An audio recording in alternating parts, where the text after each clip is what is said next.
Hello everyone. I am very pleased to welcome all to the 16th installment of Let's Talk UNRWA. I'm your host, Mara Kronenfeld. I'm the Executive Director of UNRWA USA. And Let's Talk UNRWA is a live show providing a unique way for Americans to get an insider view into UNRWA's work and to hear directly from the agency and Palestine refugees themselves. This discussion today and all other past discussions are available at unrwausa.org, as well as our Facebook page. So I welcome you to revisit this discussion or others at any time, and please share them within your networks. Please, we encourage you to ask questions during our event today. You can comment on the Facebook Live stream or via Twitter using hashtag Let's Talk UNRWA. Let's Talk UNRWA, and we will do our best to address them during this hour. Today, I am truly excited, as I know my staff is, that we'll be joined by a wonderful and inspiring UNRWA Schools alumnus, Abood AbuHashem, who's with me here today. And Abdurrahman, or Abood as he normally goes by, and what I'll be addressing him by today, is one of the many Palestine refugees who graduated from UNRWA schools, in this case in the Gaza Strip, and went on to achievement after achievement. Abood is currently an MD PhD student in the Tri-Institutional MD PhD program. This is a partnership between Cornell, Rockefeller, and Memorial Sloan Kettering. And he's currently at Memorial Sloan Kettering conducting cutting-edge embryonic research that relates to obviously cancer treatment. Abood happens to come from a family of high achievers. He's not the only one. He's one of many high achievers. And I happen to also know Abood's father, and I think Abood's father, Anis, and his mother had a lot to do with the amazing achievements of this family. I guess we'll learn more about that in a little while. Abood's older brother, Obaida, has worked at Apple since 2016 as camera design lead, and he received both his Bachelor's of Science and his Master's in Electrical Engineering and Computer Science at MIT. Abood and Obaida's younger brother, Abdullah, has a BS also in Computer Science from Stanford University, and he is currently completing a Computer Science Master's there with a focus on human-computer interaction and educational technology.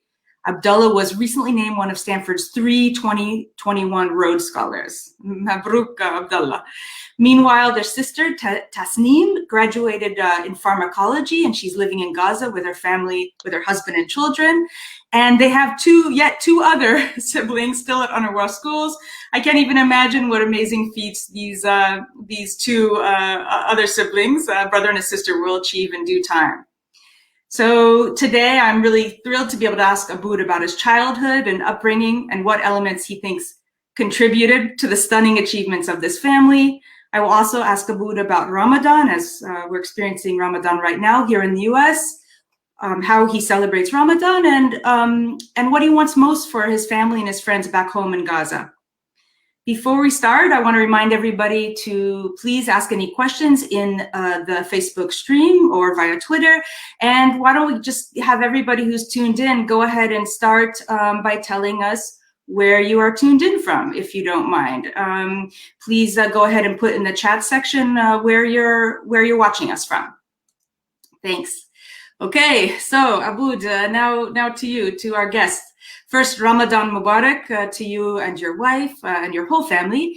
How is Ramadan going? And maybe you can tell me a little bit about how it is to observe Ramadan in the US and how it might be different from how you celebrated back home with your family in Gaza. Hi, Mara. Thank you so much for the very generous introduction. It's really, makes me a little bit blushing. It's not sort of a little bit, bigger than what I expected. But yeah, Ramadan has been, Ramadan is a beautiful season, always is. And this year is no exception.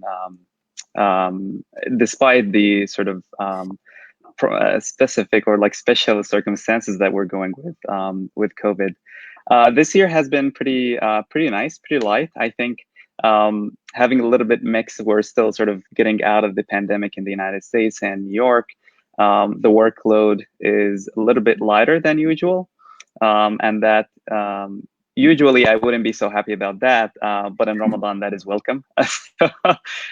So it has given us a lot of time to sort of reflect on what this month is really about, the family, the really sort of the spiritual side and aspect of it, and has been really a beautiful experience. I mean, I was telling a lot of my friends that last Ramadan, the one that was during the lockdown, or like the worst parts of the lockdown, really gave us one of the first chances to just sit down and be with ourselves spiritually and experience what this month is all about.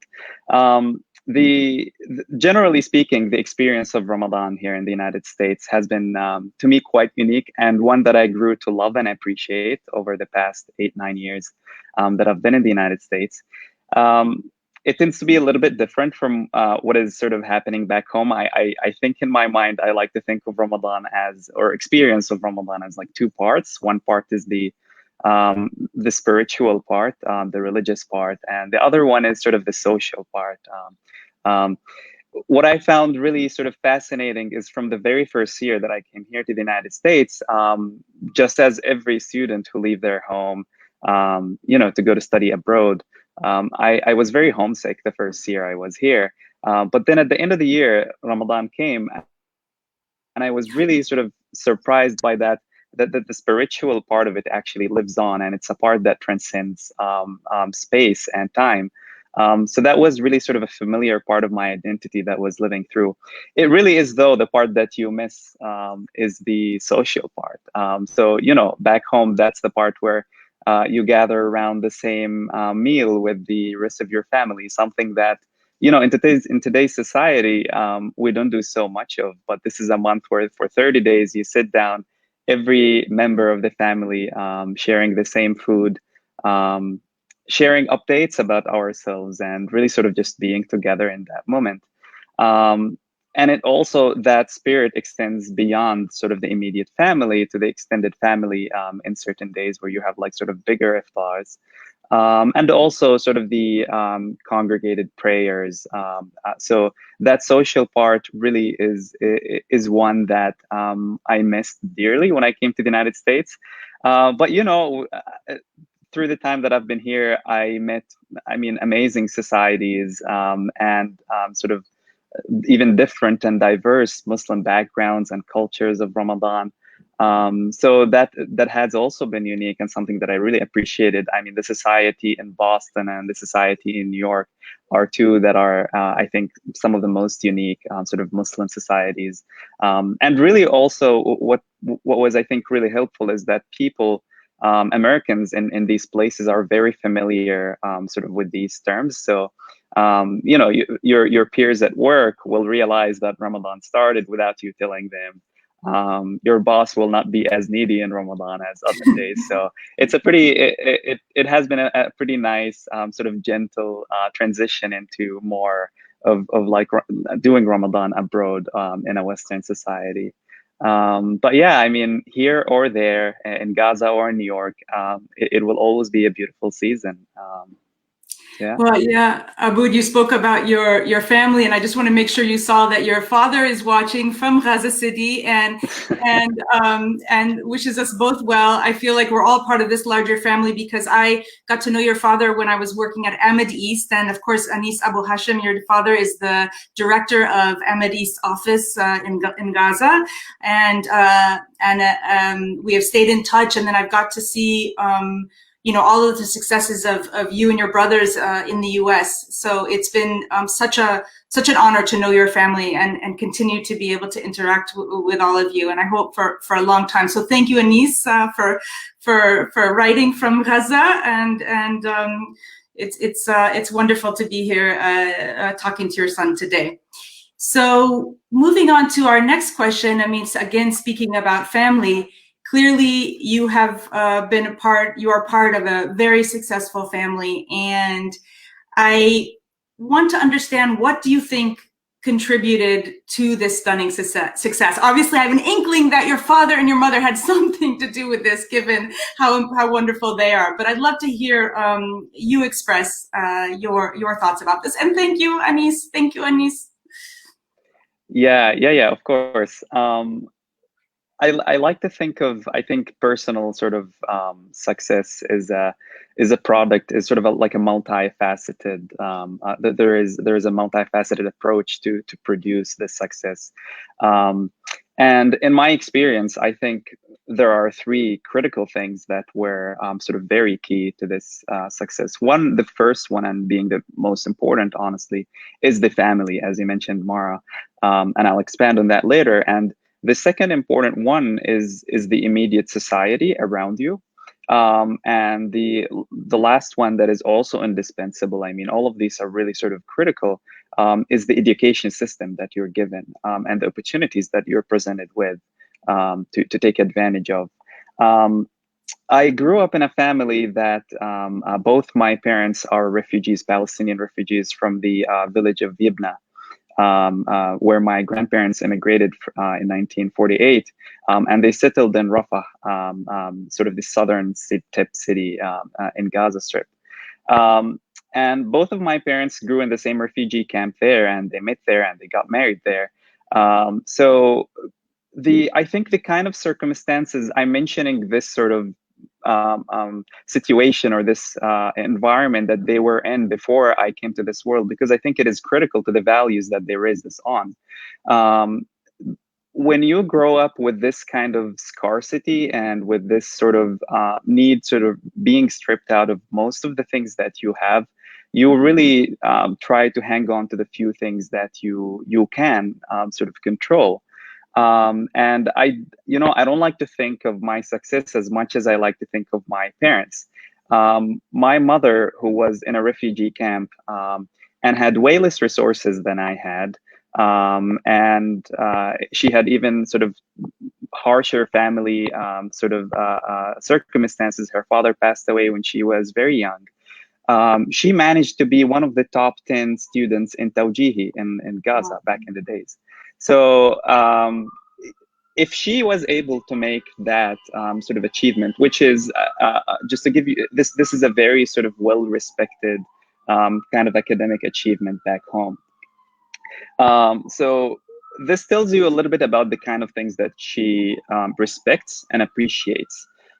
Later on, she went into for college, and when she went to study, she always used to tell me that she wanted to study physics, but she was the only student who went to that university who wanted to study physics, and she was a female. So the department would not start an entire course for her. So she switched to mathematics, and that's what she studied, and that's what she loved. Later on, my mom went on to teach for over 16 or 17 years in public schools in Gaza. So she, day in, day out, she taught students, basic algebra, calculus, all of these things. So she's a person. Being a teacher, I think, is one of the hardest jobs in the world. For any one of us who sort of tried to teach the younger generation anything, it's a very noble mission. And my mom did it sort of longer than almost anyone that I know. And later on, she stuck with this sort of education mission. She became a principal, and then she became a regional supervisor in sciences and mathematics education in Gaza right now. So that's the kind of mother that I had, and the same ideals that she lived by, she raised us on at home. For her, education and knowledge was everything that we had. I remember that jokingly, I would tell my mom that, oh, I don't want to study anymore. I don't want to go to college. I just want to go and make money. Because, that's what everyone thinks about when they're 15, 16 years old. And she told me something that I always remember and cherish. She told me that knowledge is our capital. So this is something that you always have to. And if you know anything about investments, your investments do not pay well if you do not have a capital. You need the capital, and our capital as refugees, as people who were sort of stripped out of their homes and much of what they possess. This was one of the very, very few things that we could hang on to. So I was raised on these sort of these ideals. I mean, I'm not even mentioning the countless nights that she would sit with us to teach us the math and sciences. We did not reach the level of being able to sort of perform at a very high standard in schools in Gaza and abroad, just by ourselves. My father, on the other side, used to be sort of the more like fun part, I guess, of the family. He is, as you know him, he has a very bubbly personality. He's very well connected.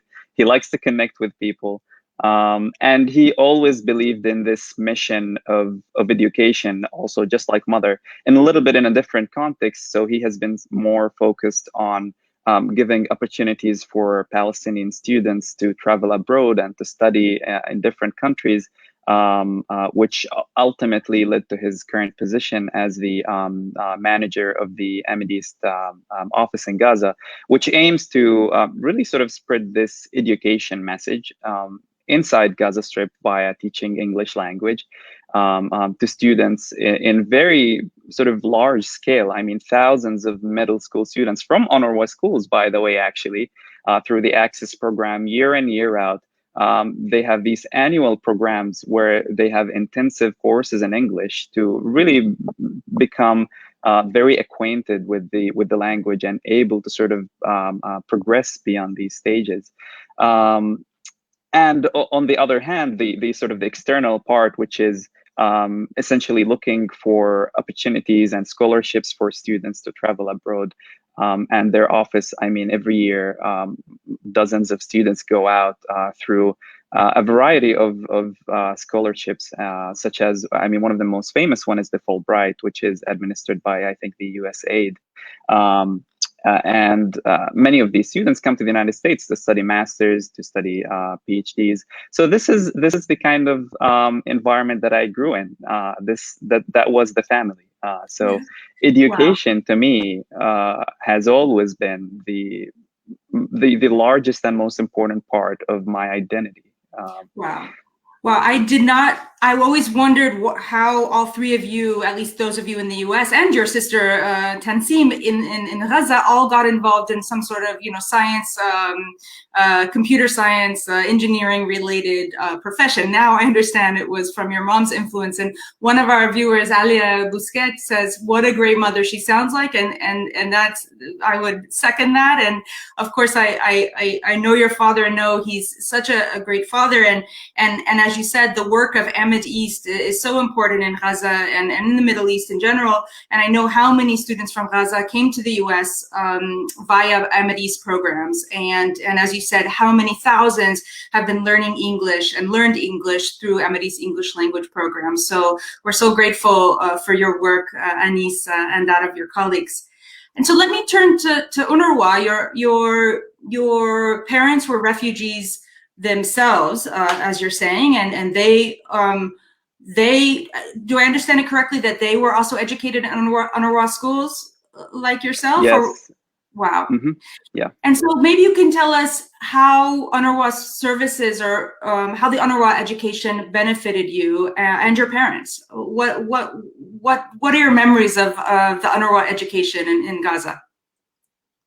Yeah, absolutely. So, I mean, just coming off the idea that I was just speaking about, my parents would not, I was speaking about, the values or the sort of the facets that you need to produce a well-educated society, which is, I started with the family, and then I said the immediate society around you. And last thing I mentioned is the resources or the educational system that is presented to you.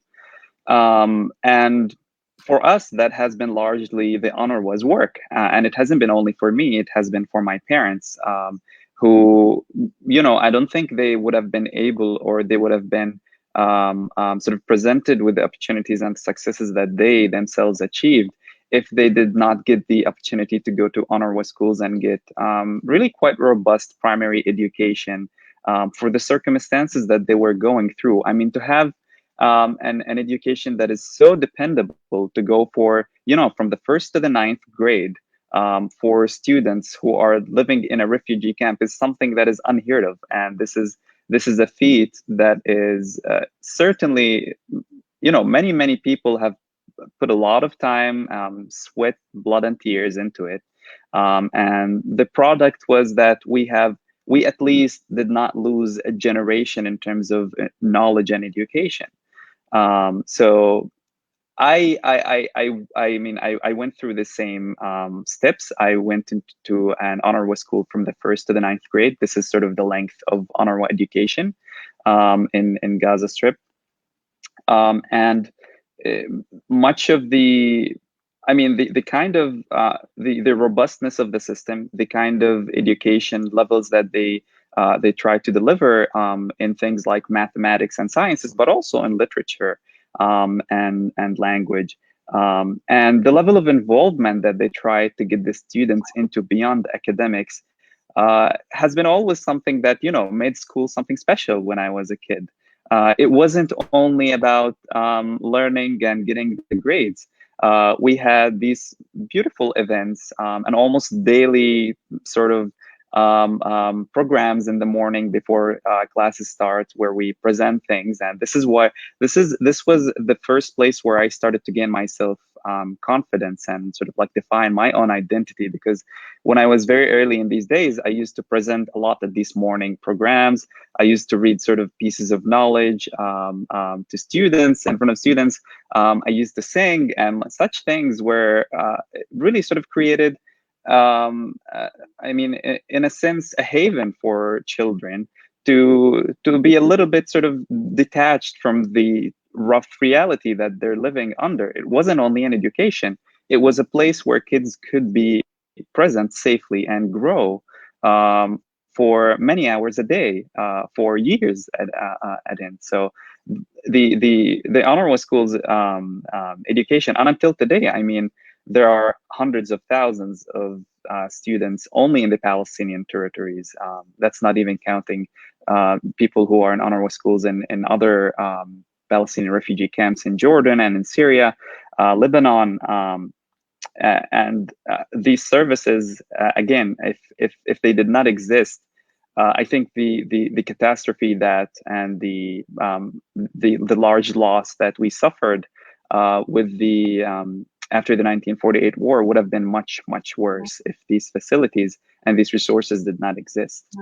Yeah, when I think of the scale of the number of students and the different locations in which UNRWA is responsible for educating them, the size, the number of students is bigger than where I am here, which is Montgomery County school system, which is one of the largest school systems in the nation. And so that's a huge school district in 5 different field sites.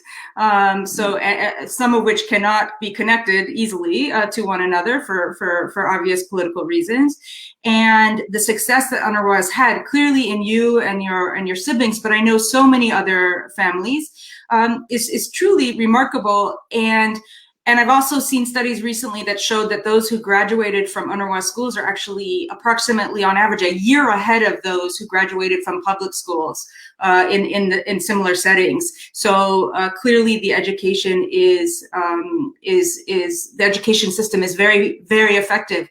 And it also sounds like, just hearing you and knowing how strong you are in the sciences, those other kind of extracurricular or life skills that you learned in the school system about public speaking and confidence have helped you so much, because you're clearly so articulate and well-spoken and have learned not just across science, but how to speak coherently and clearly and really get your message across. So I know that's also a credit to your mom and dad too, but as you said, to society, to the school system and society as well. So wonderful to hear. And actually, just on the subject of the sciences, a couple of folks, we were reading through your bio and tripping over some of the science vocabulary, because we're not well versed in that. So many of us were wondering, what does he actually do? And I tried to summarize it in the bio, but we'd love for you to tell us in lay people's terms, for our benefit, what you do in terms of your research every day. Yeah, no, of course.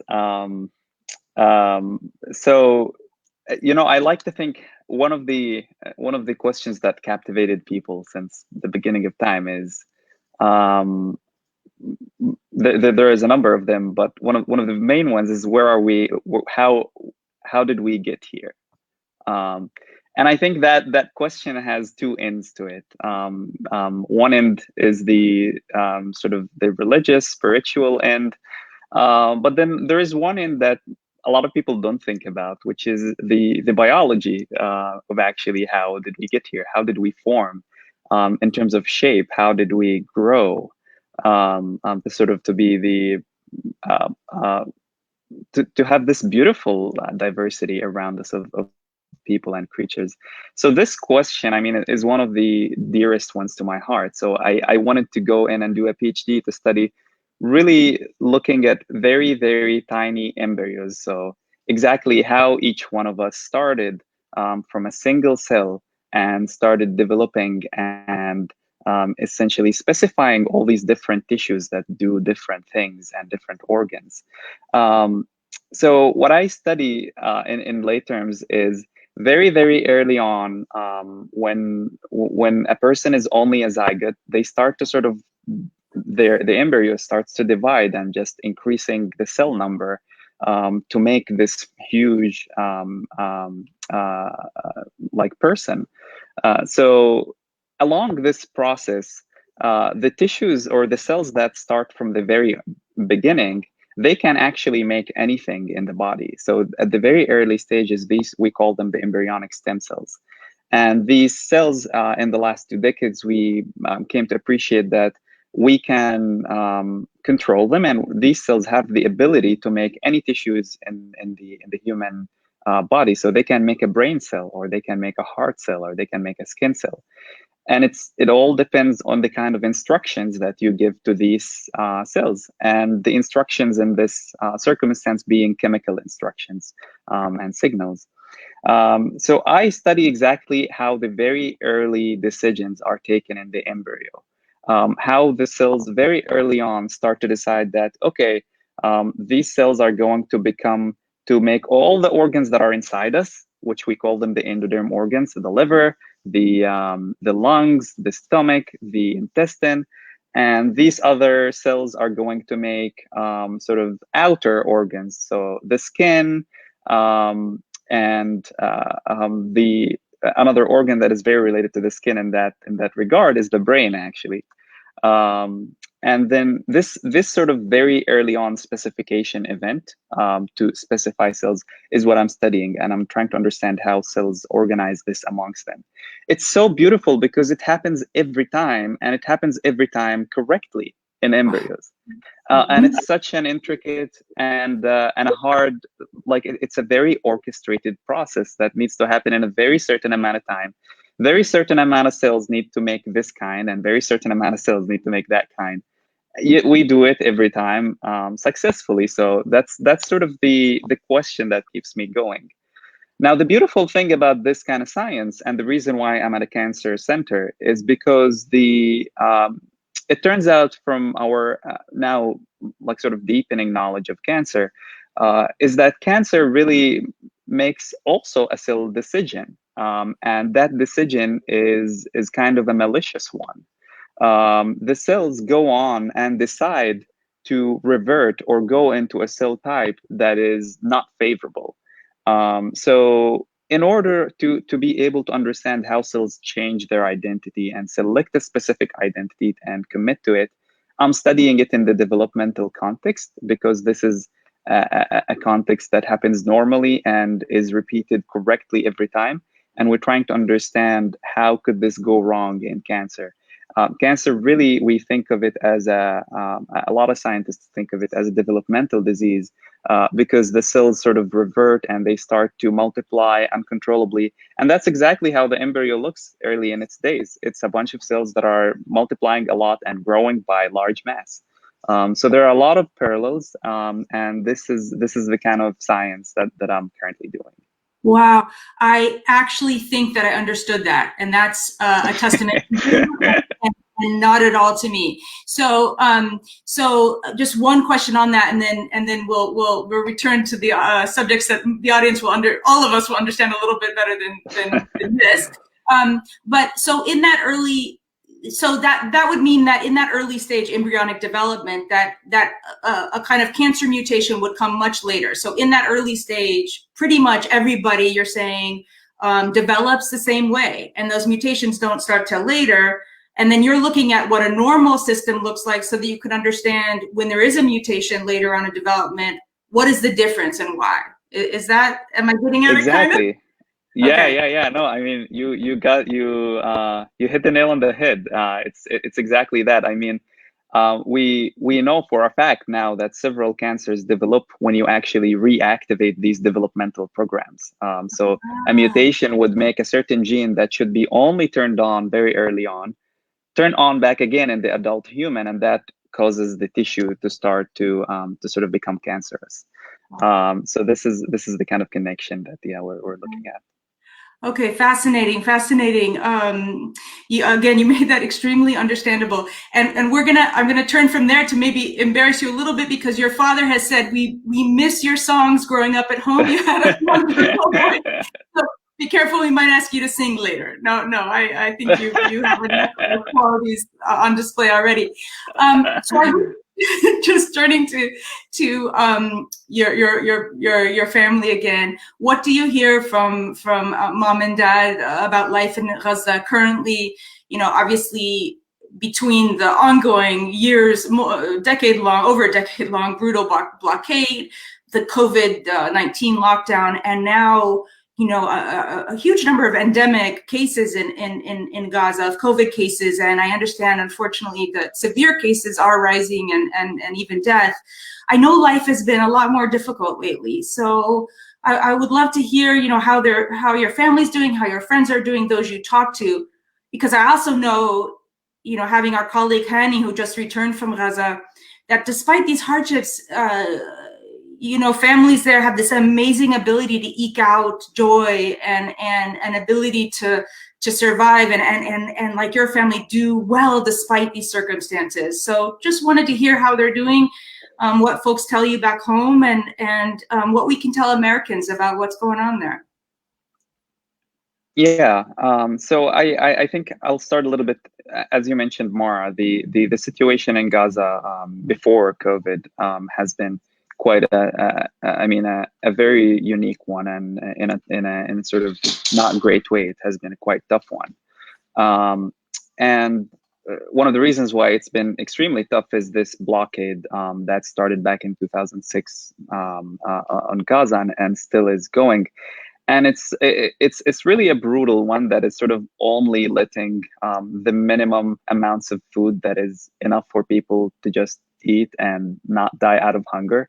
But then you're stripped off of everything else that makes you a free human. So the very simplest one of these things is being able to travel in and out easily. So someone like me has been trapped in the United States for 8 years, and even though in the last 2 years I have been able to go to another country, going to Gaza is still sort of going to Gaza is something else. Like this is how terrible it is. It's so difficult. I think you had several interviews here, and I think also Hani probably spoke about this. But getting inside and out is a whole arrangement. And is a one that is not guaranteed, and it's a very risky one. So this was the situation before COVID, and with this closure, of course, came a lot of economic disadvantages, inability to start or even like bootstrap small projects. A lot of new graduates coming out of Gaza universities. This is something that I did not even mention. Gaza has one of the highest literacy rates worldwide, and one of the highest, if not the highest, number of college graduates per capita. And we're also extremely proud that over half of these graduates are females. So we are really at the forefront of that, having an equitable education system. But a lot of these young and very hopeful people are usually hit with a tough reality. immediately once they graduate, because the job market has been pretty much stalled since 2006. And even though that there are sort of small and I think really sort of brave and exciting uh, um, like ventures here and there, it still is, when you lack the support of a large like state structure or a government structure, it's very tough to build with the presence of this blockade, it becomes impossible to build an economic system that is enough to accommodate all of these people. And then, COVID hits. Now, a lot of these people, even who used to get their livelihood, just as the rest of the world, from interacting with people, we're speaking about things from being a cashier at a supermarket to just being like a service, servicing clients at some sort of company.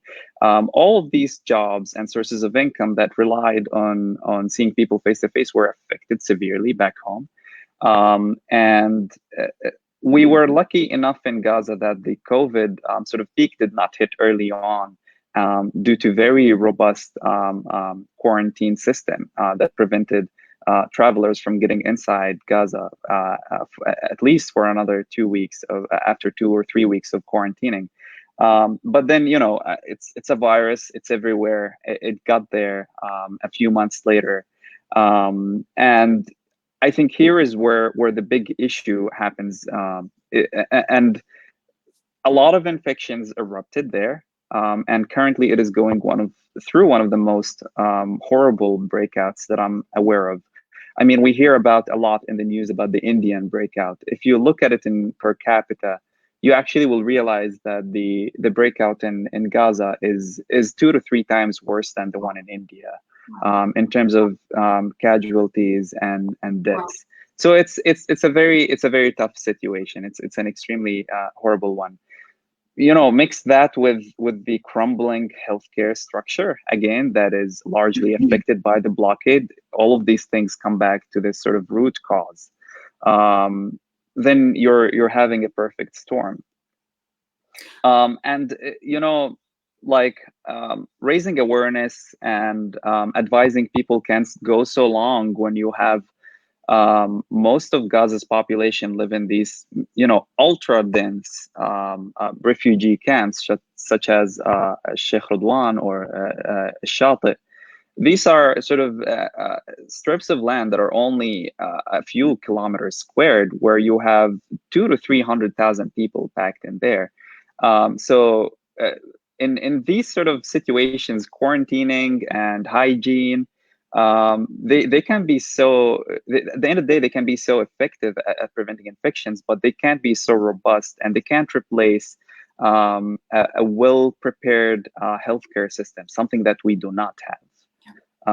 And it has been really sad. I mean, one of the blessings of Gaza is that the population is extremely skewed towards the younger ages. So the mortality rate has been much better than many other areas of the world. And that's because, I think over 50% of the population is younger than 26 years old. But still, I think the older population has been disproportionately affected in Gaza, and many familiar faces, were taken a bit too early by this, and it's something that is very sad. Something that I hope the sorrow of it at least is something that unites people. Whether you're in the United States or somewhere in Europe or in Gaza, we all experienced this, and we all lived through this. Well, let me ask you a question on that, because you would think the sorrow would unite us, but at the same time, you have the sense that vaccines are not necessarily getting to Gaza. Enough vaccines, while they are certainly in other locations, and under occupation, an occupier is supposed to provide these essential medical treatments for the occupied as well. What kind of vaccines are getting into Gaza? I obviously can't ask you about the West Bank because I'm less familiar with what's there, but in terms of Gaza, what's getting there? Are people being able to be vaccinated? Yeah, I think limited amounts got in. I do not know the exact numbers. I would guess it's in the tens of thousands. These doses were mostly from the Sputnik vaccine, the Russian vaccine, being that's the one that sort of spread into developing countries faster than the Western ones. I mean, the Western ones, even though that there are limited numbers of, I think Pfizer's vaccine also in Gaza, but it's a very, very small amount. But this is, yeah, I mean, this has been, most of what got there has been either through a small amount through the Palestinian Authority, but also a larger amount, I think, through the COVAX operation, which is governed by the WHO to deliver certain amounts of vaccines, coats of vaccines to third world countries. But really, it's, I mean, as much as it is important to vaccinate the older population, as you probably hear here in the US news, you really need to vaccinate over 60 to 70% of the population to get a robust response. And this is something that we are just now experiencing in the United States, that even though almost 50% of the United States got their first shot, we still have a pretty high number of cases. It is dropping, which is encouraging. But it goes to show that you need that large deployment of vaccines and these large numbers of supplies. One of the issues is that supply worldwide is very short. This is something that, you know, we are struggling with. Many European countries are struggling with. India is struggling with. But the other aspect, I think, is certainly the political aspect. I mean, it kind of, I mean, I think it's very interesting to look at the contrast over here. Israel is a population of about 6 to 7 million, and they had a very robust response, and they secured large amounts of the vaccine very early on. Props to their government for doing that for their people. But, you know, I think from early on days, having that amount and not being responsible for people who you are entrapping in Gaza Strip, and people who you are even controlling the day-to-day movement and work opportunities for in the West Bank, and not to grant those vaccines is something that is that really highlighted that the contrast of and made the case of Gaza and like Palestine in general and Israel a very special one, because you have sort of one wall that separates a 70% vaccination rate from like less than 1%. Right, the same area, right? Very, very powerful words, and I hope many people hear all of your words today, because they've been so, again, well spoken and so meaningful, certainly to us at UNRWA USA and our audience. I know, and let me ask you, just speaking about Americans listening to you now, and you may know UNRWA USA, our organization, and we're an NGO that our goal is to bring more attention to the plight of Palestine refugees and the very important services that UNRWA provides for these refugees, and hopefully be able to steer more funds toward UNRWA so that they can serve these refugees effectively. And that means, you know, the large portion of the population of Gaza. What would you say, if you had to, you're talking to Americans right now, why would you say Americans should support UNRWA's programs generally in Gaza, and specifically at this moment during Ramadan, UNRWA's Gaza Food Assistance Program? And that's what we're asking Americans to support right now, food assistance during the month of Ramadan. What would you say to encourage Americans to contribute? Yeah, absolutely. Thank you for asking that, Mara. I think, I mean, to my fellow Americans, you know, or like helping people who are in need, and let me say specifically in Gaza Strip through trusted organizations like UNRWA, I think comes the reason for that comes in two folds. The first one is, I think, an ethical obligation on us as people who are able to help, and also as many Muslims around the world during this time are giving their zakat money and sadaqah in this blessed month. We have an obligation and a responsibility to help those in need.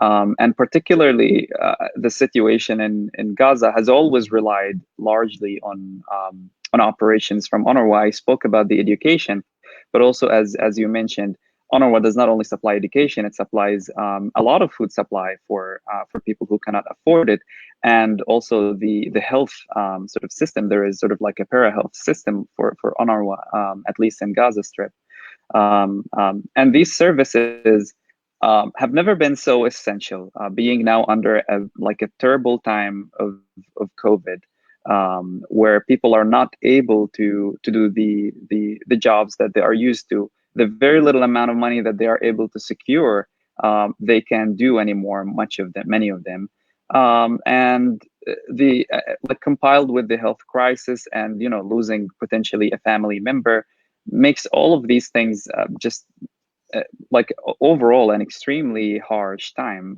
for Palestinians. Thus, helping, and I mean, it's a place that needs urgent help, and helping is quite an ethical obligation on us. I mean, I would say from the United States, particularly from the United States, because the U.S. plays a large role and takes a quite a vested and active interest in both the UNRWA's and AIDS in Palestine work, but also generally in the Palestinian and Israeli conflict, and to keep sort of somewhat of a normal tone on that. And that's the second reason why I think Americans should feel compelled to supply to that area. I think the stability that we all sort of thrive on, and even though the situation now is quite tough and harsh, living in Gaza and hearing about Gaza's news and seeing the wars that it went through, it can get worse. Yeah. It certainly can get worse. And when it does, it just causes a lot of destability and instability for the region, not only for the Palestinians, but also for the surrounding regions. And this is something that plays a big role in US's foreign policy, and in a lot of what the US does abroad. Thus, I think helping and sending sort of money and contributions in whatever amount you can to these trusted operations that will make sure that this money is properly used during this time is definitely a fantastic thing and a privilege to be able to do for anyone who can do it. Thank you, Abu. That was so powerful, and from your mouth to everyone's ears in the U.S. So meaningful, and so much from direct experience about what you know about life there for yourself growing up and your family. Let me ask you one last question, and this has been really wonderful. We've gotten a couple of comments of folks just saying how much they've enjoyed hearing from you. And if you haven't seen these, we'll make sure you get to see the great comments. Probably you know some of these people. Yeah. So the last question is, what do you hope for the future of Gaza? What would a brighter future look like for Gaza? Yeah, so I always had this vision of being able to go back home. I mean, Gaza is a place that is very near and dear to my heart. I certainly want. When I think of the way that I was raised, I think it probably could not have been this way almost anywhere else. And I have this sort of urge that I want my kids to experience this. And to feel sort of the warmth of being around a large family that loves them and supports them, around the society that sort of keeps pushing them forward. And it's so disheartening to see this sort of beautiful society to be so plagued by all of these sort of external and very tough circumstances, to say the least. For the future, I mean, as there is the scientist part of me that is also now growing every day. and is becoming like an indispensable part of who I am. And I like to think, you know, why I can't do some of this science back home. And then I sit down and think a little bit, and then I realize that less than 70 kilometers away from Gaza, from my home, there is one of the leading research institutions in the world that makes some of the most powerful research in embryology, in my field and in stem cells, and that is the Weizmann Institute in Israel. The Weizmann Institute houses many fantastic scientists. One of them is Jacob Hanna. Yaqub Hanna is a Palestinian who, you know, I happen to be born on the other side of the Gaza Strip border. He was born on the other side, and Jacob Hanna was recently big time in the news because he published a paper maybe that you all heard about of growing embryos outside of the womb for longer periods than what we ever thought possible. So I mean, it's sometimes it's so hard, but I can't let go of the optimism that at some point, you know, we can be a population that at least communicate with each other. You know, it may be possible in 20 to 30 years to drive from my home in Gaza to the Weizmann Institute and do the science that I want to do. This is, you know, I think the most important and basic of really rights that we lack and miss is free movement. And that is something that I really, really hope is restored to Gaza, and like sooner rather than later. And I think that's something that will make a lot of change in our lives. So well spoken, so amazing, and no doubt a family member, Sumaya AbuHashem. She says we miss you in our home. Yeah, so, Sumaya is my mom. Sumaya, I'm so honored that you joined today. I will hope I get to meet you personally when I'm in Gaza soon. So thank you so much. Thanks to all of our audience for joining. Thank you most of all to Abood. This has been wonderful. I know I learned so much, and I only hope when we get this on our website, we're going to have this, you know, on our website for the next for the time being, and we want many people to see this and be as moved as we have all been. And thank you again, Abood. Thank you so much. And I'll just thank you so much, Mara, for giving me the chance to speak. And I just also have to say thank you for all of my family who has been continue to cheer me on. I mean, I see the comment section here, so we just got to get you back home. It's been since 2013, I think. So yes, yeah, hopefully, yeah. Once at least the COVID issue is a little bit resolved. Okay. Hopefully, yeah. Yes, we'll figure out. We got to help. Everyone's got to help Abood in any way to get home and be able to come back as well. We need him back here too. So here's Abood spoke about how people in the U.S. can take action during the month of Ramadan, and I just want to tell you a little bit more. Although UNRWA's food assistance in Gaza is year-round, this program, as Abood says, gains a special meaning during Ramadan. This is why we are all asking our viewers to send UNRWA USA some kind of special gift if you're able to, whatever you're able to afford. No amount is too small during this Ramadan campaign, whether it is zakat or as an act of solidarity with those who are observing Ramadan. Generous supporters can donate at unrwausa.org/zakat. That's unrwausa.org/zakat, Z-A-K-A-T. And this gift will help fill the food pantry of a family of Palestine refugees in Gaza that's battling, as we've been discussing, a rising wave of COVID-19 cases on top of a long-time crippling blockade. And we also ask folks to remember to sign up for UNRWA USA's virtual Gaza 5K and Digital Festival. That's actually the last chance I had to meet Abood was in March, just before we were all under lockdown, when we had our last live Gaza 5K in New York City. And I hope, Abood, you'll be taking part in this upcoming one on June 12th. And as always, all the proceeds from this event go to support UNRWA's mental health program for children in Gaza, which, as you can well imagine, given everything Abood described, how important mental health would be in caring for our young ones in a situation like this. So please sign up and bring bring your family and friends. And that's at gaza5k.org. So thank you again. And Anissa, thank you so much, Mara, and all of UNRWA USA. Thank you for bringing into the world this wonderful young man. Shukran. Thank you so much. Thank you.